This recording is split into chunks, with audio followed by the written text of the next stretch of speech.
It's time to unleash the expert. What is he an expert on? Relationships, sex, spirituality, and rediscovering yourself beyond the trauma. Get ready to unleash more purpose, passion, and pleasure in your life. Here's the expert himself, Mr. Brandon Patrick. Hey, everybody. Welcome back to the Brandon Patrick Show. I apologize. I have not been releasing episodes as consistently as I would like. I've been extremely busy. We just finished our women's retreat, Tyler and I, and that was a lot of work, but that was really awesome. And then in a week, I'm going to Peru with another group of people. So just putting these retreats together has taken up a lot of my time. But I really wanted to get to this episode. Well, actually, I really was hesitant to get to this episode. I've been contemplating doing this episode for a while and going back and forth about whether it's the right thing to do or not. I'm going to share some personal stuff today about my faith journey, and I just have been thinking, will this do more good than harm? And I hope as you listen to this episode, just like all of my episodes, if it pushes you some, that's awesome. I'm not telling you what you should believe. I'm not telling you who you should be. I just hope that you listening to this and bouncing this off of yourself, you can search within and say, where do I stand on these things? And how am I resonating in this world with these things? So today's topic, I want to talk about the reasons that I like not the real reasons why I stepped away from the church, and then get into the actual reason as to what has pushed me into stepping away from the church, which a lot of people my age are in this process as well. Not all, but everybody's in their own process somewhere. People change in their faith. There is absolutely judgment back toward them as to the reasons why. And sometimes what that judgment is simply defensiveness on the part of the people who are staying in the church. And so I just want to talk about that and flush that out a little bit. So David Archuleta, who most of you guys are probably familiar with, he's a famous singer, and he was raised Mormon. He went on a mission, and he has since come out as gay and has left the church, and recently released a song that it very much insinuated some things about his process and experience with leaving the church. And it also talks about his mom as well. And I think it's an awesome song. It's called Hell Together, and you should check it out, David Archuleta. But as he came out with this, there was reaction on social media. People had different reactions. And I just have I actually have quite a few quotes here of different reactions toward David Archuleta. And as I read some of these things, I want you to hear some of the judgment that's going on. These are people that don't know him personally. These are people that don't know his heart. All they know is this song that he's released, and they probably follow him on social media. And yet they're making statements that are pretty definitive and serious, I think. So here's the first one. I give David Archuleta a 10 out of 10 for being a completely predictable ex-member. The guy followed the protocol like he read it out of the playbook. Nothing new here. Sounds like that guy has a lot of love in his heart. If doing whatever you want is the key to happiness, then the world should be ridiculously happy.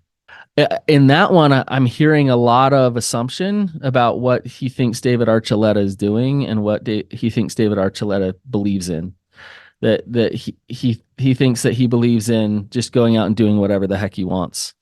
I've never seen David Archuleta come out and say, I believe in just doing whatever I want for my pleasure. Maybe he said that, but I've never seen it. Okay. Next one. It's sad to see how he has fallen. The light he once had. Um, let's see. It's sad to see how he's fallen. The light he once had was gone. You don't need to listen to anything he says or hear anything about him. Just a quick glance in his direction, and it's obvious his countenance has fallen. What was shining in his eyes has become dull and listless. I just finished my women's retreat, like I was saying. It was a long weekend with a lot of sleep deprivation and just moving chairs and helping people. And um, so I woke up this Monday morning, and if you look in my eyes, uh, you could say that maybe something's changed. But the reality is I'm tired. I'm exhausted. Um, but if you listen to me talk about the church or moving away from the church, you very much could interpret that as, well, Brandon has no light in his eyes now too. But do you really know why? Do you really know what's going on in my eyes? The next one. I feel bad David has struggled. If I ever left the church, I wouldn't start using foul language and cheating on my wife. That's just not who I am. I think it shows what kind of person he really is. Just because you come out as gay doesn't mean you change everything else in your value system. Oh, that guy seems to know David pretty well. Seriously, like, how does he know? The defensiveness of these people commenting, that there's a defensiveness for them. They are guarded. They're reacting and attacking back because they're defensive. I got one more. I'm just so sad about the rabbit hole he has fallen into.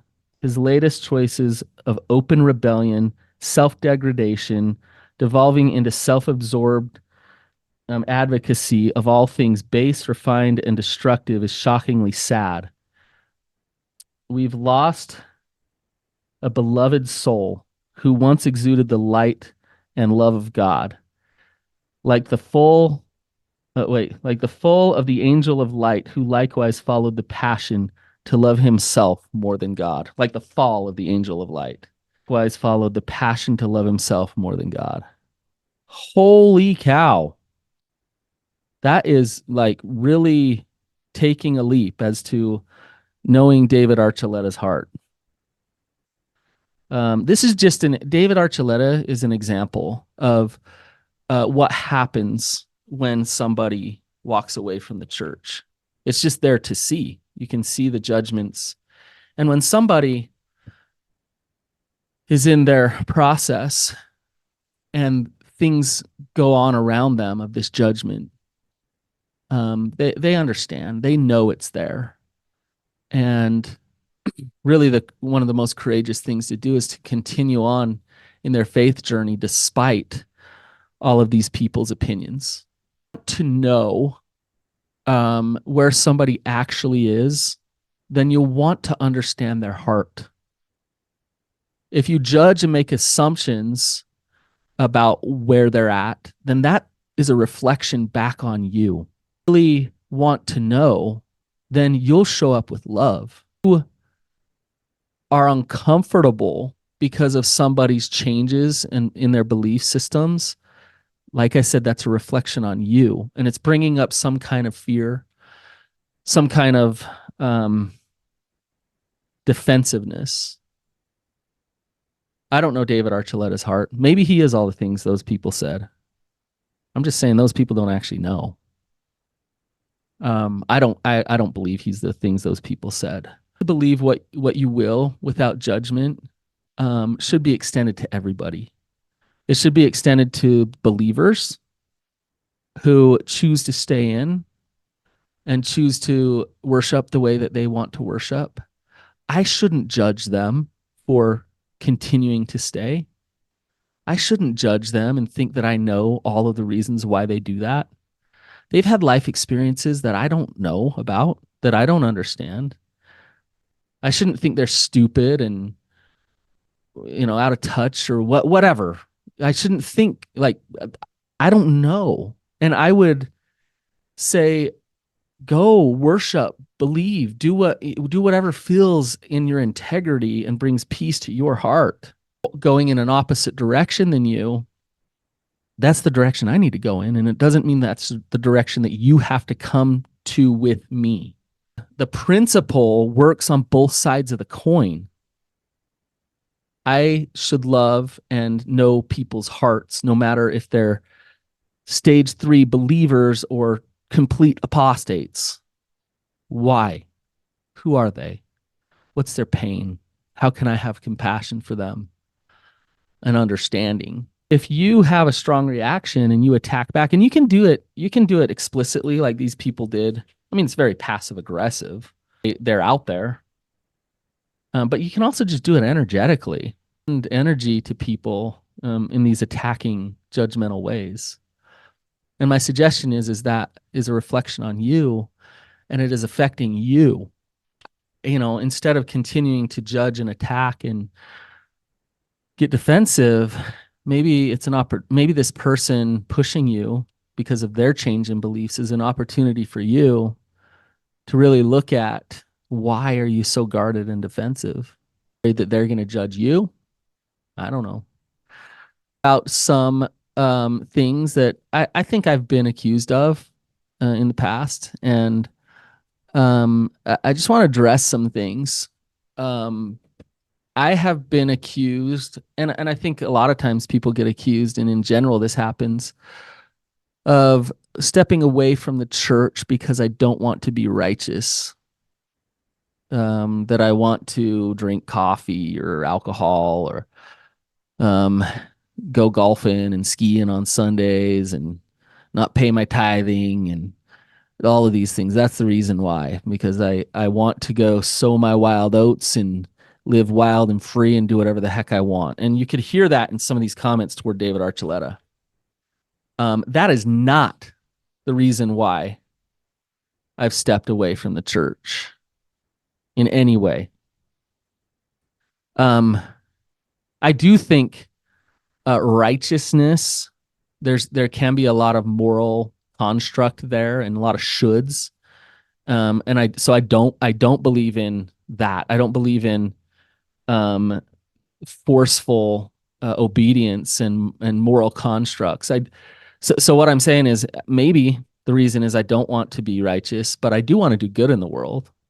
I absolutely have values and principles, and I don't need force and control to make me do good in the world. I want to love God and I want to love my neighbor. I want to teach my children how to love God and love my neighbor more than anything. It's a little bit disheartening to think of the full struggle that somebody goes through when they walk away from a religion, the grief and the pain and the changing that happens. And then for someone to come along and lob at you like, oh, you just want to drink coffee. And it's like, really? You think I'm like going through all of this, everything, because I just want to drink coffee or you drink a beer or something? It's not the reason. Now, that could be a reason for some people to walk away, I guess. But there's also this subtle arrogance and gaslighting with this one, is if somebody walks away and you accuse them of doing it because they don't want to be righteous, you're propping yourself up. Well, I'm staying. I'm definitely righteous and you're not being righteous. I'm on the covenant path still and you're deviating. So not only does it lay a judgment on them, it also is a way of saying, look, see, I'm doing good still. I worry that that's steeped in some pride. And I would look at that. Next one that goes along with this one, similar. They're like siblings, I'd say here. And President Nielsen has even said this in a conference talk, but that people that walk away are lazy learners. Or they want to be lazy, that living in the church is too hard. It's with that one is the opposite, actually. When you take away a system that gives you pretty much everything. Uh, you do A, B, and C, and that's what you do, and that's how you do it. When you step away from that, then you have to take ownership and accountability on your own to figure things out. Away from the church was actually a product of me studying a lot. So it wasn't the opposite. As the church isn't so prevalent in my life, with my children, with my family, with myself, it's my job to figure out spirituality and to step into something there. Now, I guess somebody could walk away from the church and just never do anything and not care and whatever, right? I guess somebody could leave out of laziness. But that's not the reason why I did. Going to church and going to activities and serving in callings, and it can be a lot. And it's really nice when COVID came around and like church stuff went away, and I think a lot of people realized, oh my gosh, my life might be a little bit better without so much demand there from church stuff. I think the follow-up question to that is, okay, with that extra space that you have from not doing all that church stuff, do you feel closer to God? Do you feel further away? And what do you need to do personally in order to nurture your heart and your connection to a higher power? What does that look like? And I heard this from Brad Wilcox on a Instagram post or something, and he said the reason why people are leaving, walking away, is because it's trendy. Funny, my my wife and kids, they give me a hard time. They say you don't you don't enjoy good things in life just because they're trendy. Like you refuse to enjoy trendy things. So I don't know how that fits for me because I don't care about being trendy. Although I do have a mullet and that's trendy right now, I guess. But I don't care about being trendy. I never have, I never will. If leaving the church is the cool thing to do, then I think that's the stupidest reason to leave. That might be judgmental for some people that do leave because it's trendy. I just don't think hardly anybody actually leaves the church because it's trendy. That's a thing to say by church leadership or people who are staunch in the church and in order to make themselves feel good. I stay strong even though it's trendy to leave. I stay strong no matter what. And in the last days, everybody's going to follow it. I'm just going to stay strong. They're not going to want to be righteous. They're going to be lazy learners. It's trendy to leave. But look at how stalwart I am and how consistent I am. That accusation doesn't ring true for me. Okay, the next one. The reason why you've fallen away is because you've been fooled. You've been tricked by another way of belief systems, things like that. It's not like the Jehovah's Witnesses knocked on my door and I quickly joined their church because I was struggling with my faith in my church. My faith expansion and reconstruction started long before I ever did any plant medicine in Peru. Had done on that was long before any other thing came into my life. And it's interesting as I've stepped away some, I've started to practice some things and things like surrender and mindfulness and getting present, accepting everything, clinging to nothing, connection to the earth, those type of things. And what I found is a lot of those principles fall within Buddhism, Buddhist principles, but I didn't even know it. I've never studied Buddhism. I don't even really know how I go about really diving into Buddhism. But what's interesting is I've just kind of naturally started falling into some of those practices. Kind of a chicken or the egg thing. The accusation or the assumption is you're doing different things because you're being fooled and pulled away. Where it's actually, no, I'm doing different things because now I have space and I have openness and an opportunity to learn new things and do new things. And I could keep going about different accusations or reasons why you step away from the church, but the last one, and the last one, then I'll get into the reason that I actually have stepped away from the church. But the last one is that you stepped away because you don't love the church. Nothing further from the truth. Real process of grief to let go of a lot of things at church. Kids went to their cousin's baptism last weekend, and I got home and we just talked about how beautiful and amazing that experience was to go to that baptism, which in many ways is destructive and problematic and all those things. And the church is also amazing in so many ways. The community, opportunities to serve, opportunities to speak in public, some of the principles taught at church are amazing. The truth is the opposite. Is I've had a really hard time stepping away because I love the church so much. Thinking, well, if that's the case, why don't you just stay? Wonderful.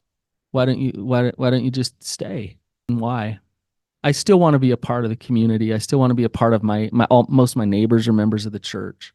Simply about truth for me. To a point in my life where I recognize that the more you can resonate in truth, the more free that you are.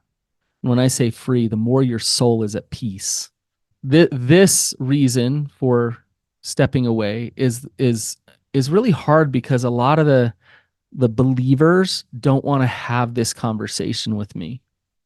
They don't want to talk about the reason why I'm stepping away is because of truth.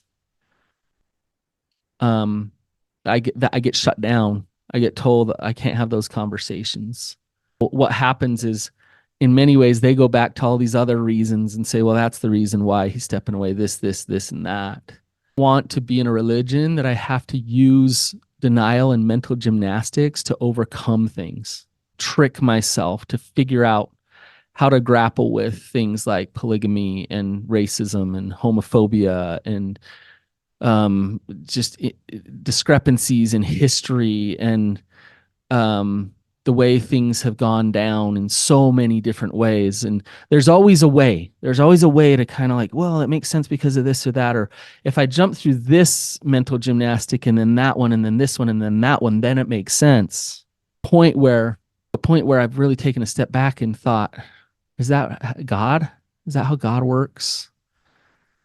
Where I have to use denial and mental gymnastics to justify and rationalize why things are the way that they are.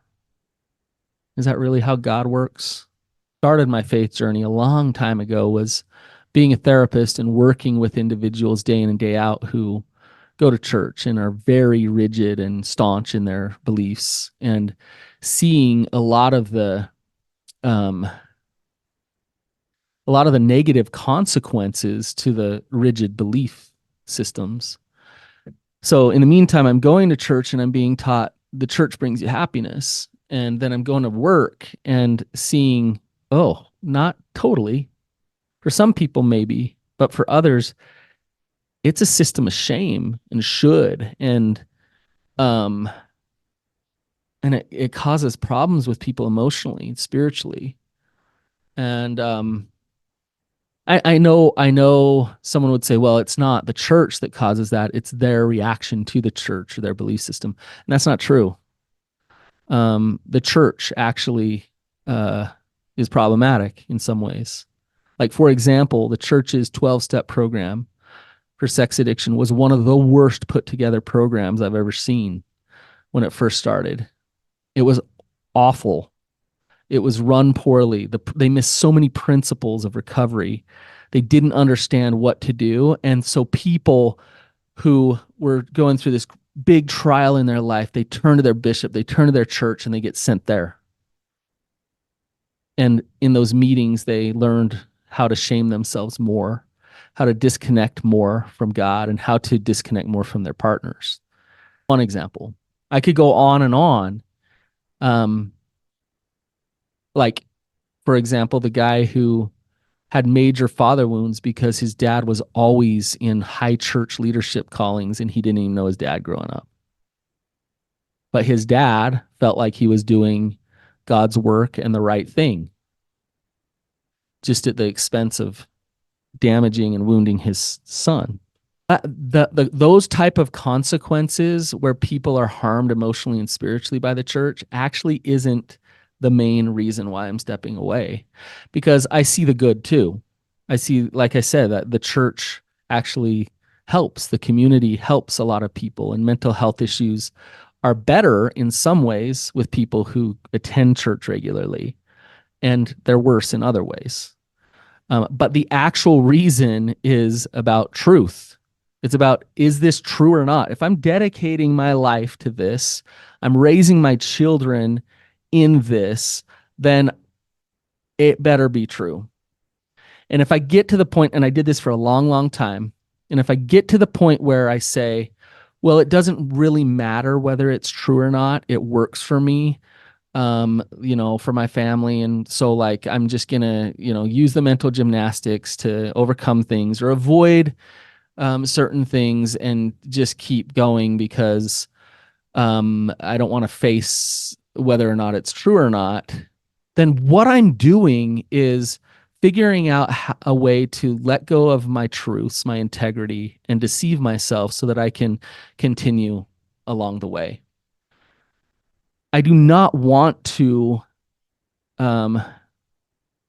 have fear dictate whether I stay in or not. So what I mean is when fear comes and says, well, your kids might get like screwed over if you leave the church, or, your neighbors might judge you or whatever. And so those are the reasons why I choose to say, okay, no, I'm still in. I don't want to face like all this stuff. So I'm going to stay in because I don't want to face the fear. No. My children are what is most important to me. And I've gotten to a point where I've had to ask myself, are they more likely to know Christ and love Christ and know God and love God and know Pachamama and Mother Earth and Mother Nature inside the church or outside the church? So many years the answer was just, no, you just stay. You stay for them, or else they'll, fall off the wagon. And now I believe I need to leave for them. I need to step away for them. I believe that stepping away is very righteous. They'll say, well, I love Jesus too much, so I can't step away. I believe that I love Jesus so much I have to. I've been deceived. There was certain things that I was taught that didn't go down the way it went down. And now as an adult, I find out the truth and it's like, like the last place I should be lied to is at church. Don't they teach honesty and openness and accountability? So why in the world, when I'm a 40-year-old man, am I finding this out? It's not sour grapes. I'm not bitter that I was lied to. It's a fact. Conversations are ones that I would love to have with people, is help me understand why deceiving me was the right thing to do. Why would God do that? And I don't believe that God is leading a church that manipulates me and lies to me. That's the way truth operates. I'm not trying to get into all my beliefs here. My main point of this episode is with the judgments, back off. With the assumptions about why somebody is walking away, you know what? Let those go. I think about how would the Savior show up to somebody? God looketh on the heart. God wants to know our heart. God does know our heart. Defensive for themselves. God is not is not forceful. God is compassionate and loving and understanding and gets why you are the way that you are. You guys, if this brought anything up for you, I'd love to hear about it. You can message me, you can DM me on Instagram, Brannon_Patrick, or shoot me an email at brannon@therapyutah.org. And until next time, I'll see you later.